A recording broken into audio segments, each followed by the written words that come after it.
Jadi nggak bisa kita mengatakan misalnya orang, mohon maaf, orang di belahan dunia Skandinavia misalnya, di negara-negara yang jauh gitu, kemudian kita hukumkan wah mereka itu adalah orang kafir, mereka itu mukhallat finnar. Belum tentu, kecuali setelah kita pastikan bahwa cahaya Islam sudah sampai dalam bentuk yang sebenarnya dan mereka menolak dengan kesadaran. Itu namanya kufur. Al-juhud, menolak dengan kesadaran. Kalau sesuatu itu nggak sampai, dia mau nolak apa? Atau kalau sesuatu itu sampai tidak dalam bentuk yang benar, dia nggak salah kalau nolak.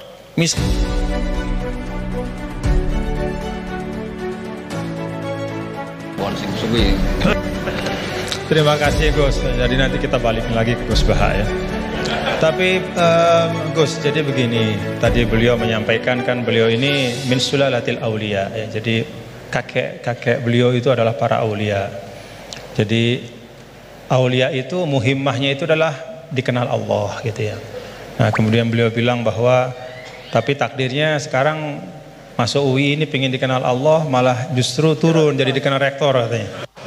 Tapi Gus, itu menurut saya ya, jadi kalau kita bertarekatnya, nah kan sering ya ketika misalnya kita bicara tentang tarekat ya, tarekat itu dimaknakan taroki ya, taroki artinya naik gitu, jalan naik gitu ya. Akhir zaman nih Gus Baha ya dan bapak-bapak ibu, mungkin kita perlu juga bertarekat dalam makna tadani ya, turun. Jadi tarekat bukan hanya jalan naik tapi juga jalan turun. Karena bagi orang di akhir zaman ini kalau hanya tahu jalan naik dan tidak tahu jalan turun itu repot ya. Apalagi Pak Rektor dengan Kepala Badan Wakaf ya, atau para pejabat gitu ya, tahu jalan naik saja tapi nggak tahu jalan turun gitu ya. Jadi kalau belajar tarekat hanya ingin jalan naik gitu tapi nggak pernah belajar jalan turun, itu biasanya dekat-dekat turun tuh galau ya. Ya, jadi galau, bingung gitu gimana cara turunnya gitu ya. Dan memang dulu saya pernah naik Gunung Rinjani juga ya Gus ya, waktu masih mu'alimin dulu, masih sanawiyah aliyah, itu saya rasakan betul gitu bahwa naik gunung itu menantang ya, sangat menantang ya. Bahkan Gunung Rinjani itu ada masa di mana di tengah-tengah itu ada namanya Bukit Penyesalan gitu. Kenapa Bukit Penyesalan? Ya udah nyesel di situ gitu, mau balik udah jauh, mau terusin juga masih jauh sekali gitu di depannya. Itu Bukit Penyesalan, baina. Tapi ternyata turunnya itu jauh lebih berat. Jadi kalau kita naik itu kan mengandalkan kekuatan otot ya, keluarkan energi untuk menggerakkan. Kalau turun itu kita menggunakan energi untuk menahan, dan itu jauh lebih berat. Ya, jadi menahan pada saat turun itu jauh lebih berat daripada ketika menanjak ya.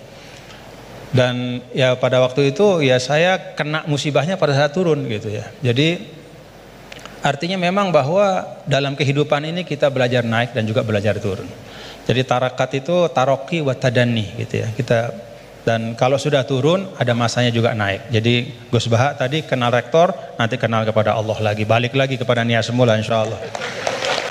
Nah, saya ingin sampaikan nih, beliau tadi sedikit sekali ya, dalam waktu yang sangat singkat, tapi itu menyampaikan hal-hal yang sangat penting ya. Saya nggak tahu nih, dipahami nggak apa yang beliau sampaikan tadi nih? Dipahami nggak? Mulai balaghah, kemudian madah.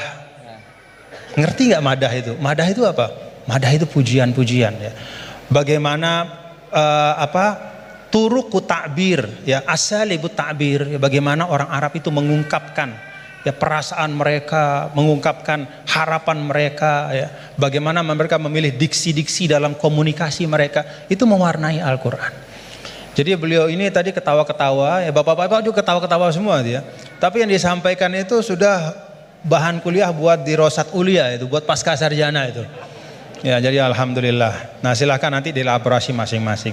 Tapi yang ingin saya sampaikan begini, ada catatan saya terhadap apa yang beliau sampaikan. Pertama, apa yang beliau sampaikan itu menegaskan ungkapan wa'tul buyuta min abwabiha. Masuklah ke rumah melalui pintunya. Kalau kita ingin belajar Al-Qur'an itu ada jalannya, ada pintunya.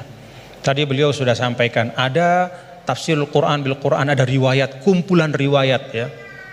Bahkan Al-Quran juga menegaskan sebagian satu sama lain itu saling memperkuat, saling membantu. Jadi kalau kita misalnya bertanya-tanya, "Waman a'rada an dzikri fa inna lahu ma'isyatan dhanka wa nahsyuruhu yaumal qiyamati a'ma." Kata zikri itu maksudnya apa gitu? Karena kata zikr itu kan dalam Al-Quran luas ya. Apakah zikr itu adalah zikrullah, subhanallah, alhamdulillah, wa la ilaha illallah, sehingga ayat itu artinya siapa saja yang berpaling dari mengingat Allah maka hidupnya akan menjadi sempit, akan sumpek, akan resah. Atau zikri di situ maknanya adalah Al-Quran ya. Sehingga artinya adalah barang siapa yang memalingkan dirinya dari pesan-pesan Al-Quran maka hidupnya akan disorientasi. Bagaimana kita mengambil pilihan di antara dua makna? Nah, kita lihat. Qala rabbi lima hasyartani a'ma wa qad kuntu basira qala kadzalika atatka ayatuna fanasitaha wa kadzalikal yauma tunsa. Lalu orang itu mengatakan di akhirat, "Ya Allah, bagaimana mungkin kok saya dibangkitkan dalam keadaan buta padahal di dunia saya melihat." Kemudian Allah mengatakan, "Qala kadzalika," itu balasan yang setimpal, "atatka ayatuna fanasitaha." Telah datang kepadamu ayat-ayat kami lalu kau lupakan. Nah, dari ayat ini maka ulama menafsirkan kata zikri. Oh, yang dimaksudkan dengan zikri itu adalah ayatuna, yaitu Al-Quran. Nah, ini yang disebut dengan Al-Quran yufassiru ba'duhu ba'duhu. Dia saling menafsirkan. Baik itu penafsirannya datang segera setelahnya ataupun di ayat-ayat yang lain seperti yang Al-Mukarram Ki Haji Bahauddin sampaikan.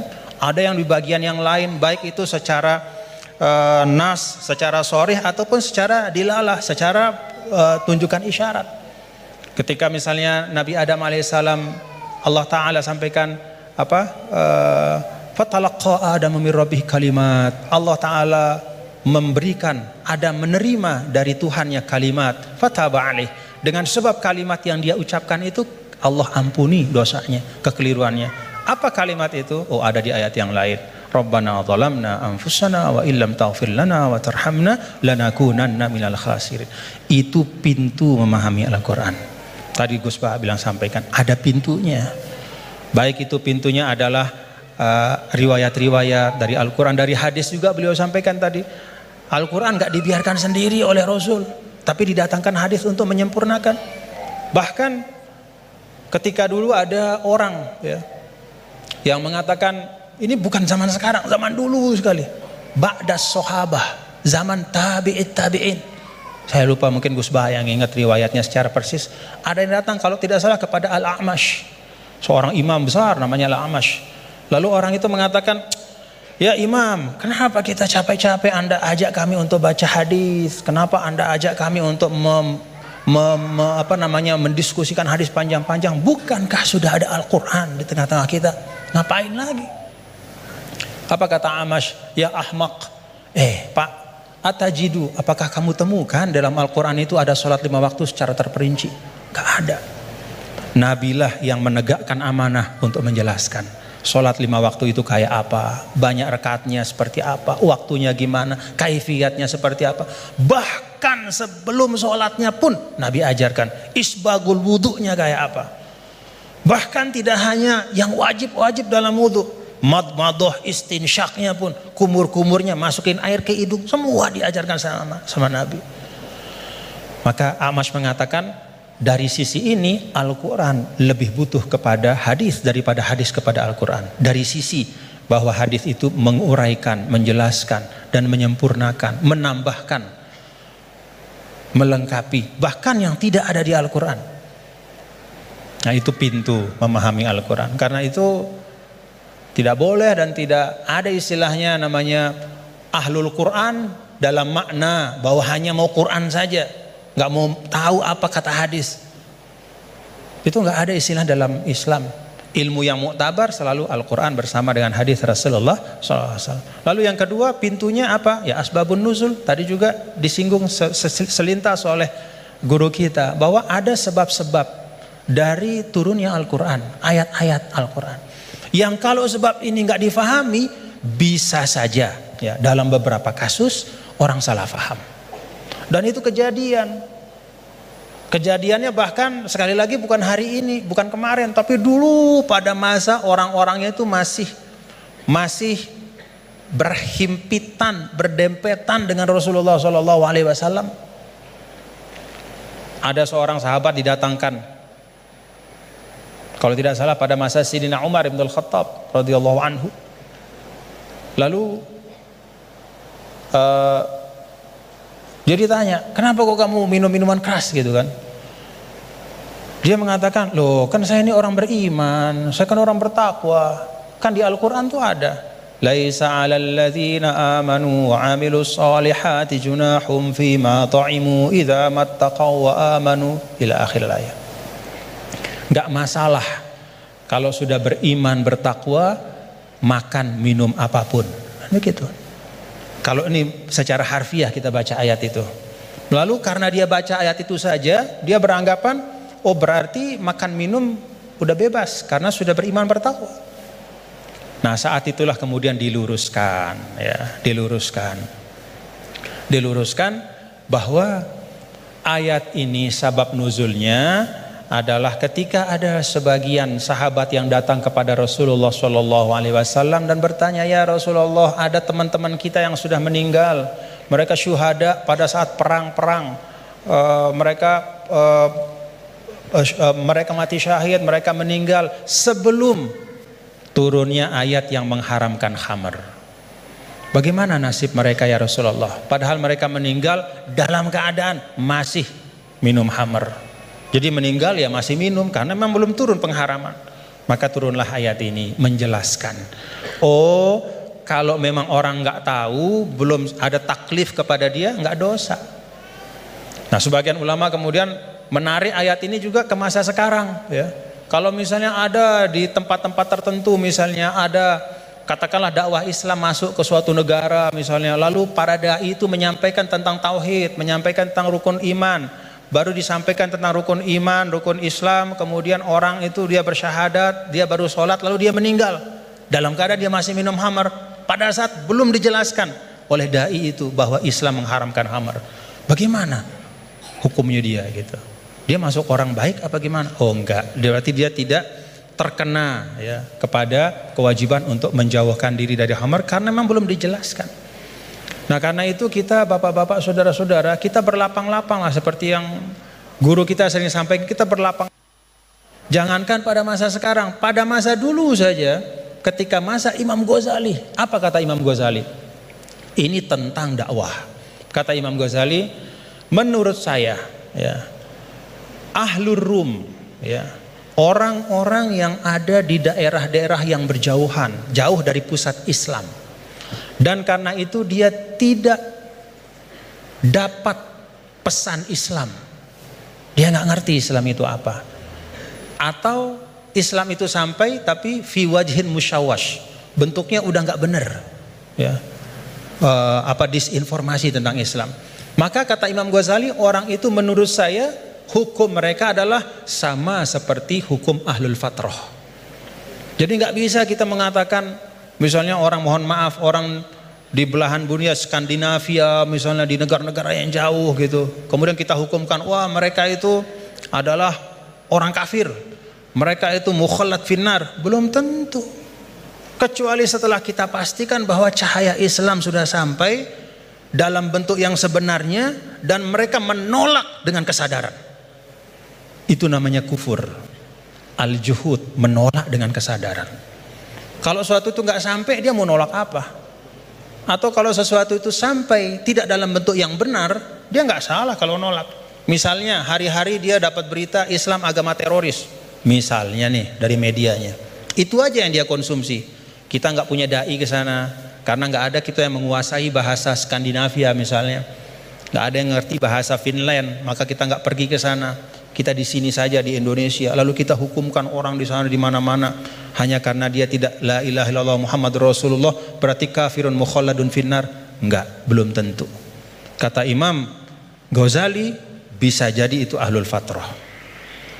Nah, dengan itu maka kita lebih tenang di dalam berdakwah, tidak mendahulukan memvonis seseorang, sekelompok orang, tapi tausilud dakwah yang kita utamakan, menyampaikan itu yang diutamakan.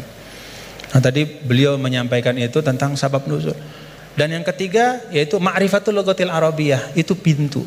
Jadi pintunya itu yang pertama adalah riwayat-riwayat baik dalam Al-Quran, ayat-ayat Al-Quran maupun hadis, kemudian juga ijma' sahabat. Yang kedua adalah sabab nuzul kita faham, dan yang ketiga itu mengerti ya masalikul Arab, ya bagaimana cara orang Arab bicara, karena itu juga sangat mewarnai bagaimana Allah Ta'ala ya menurunkan kitab suci Al-Qurannya.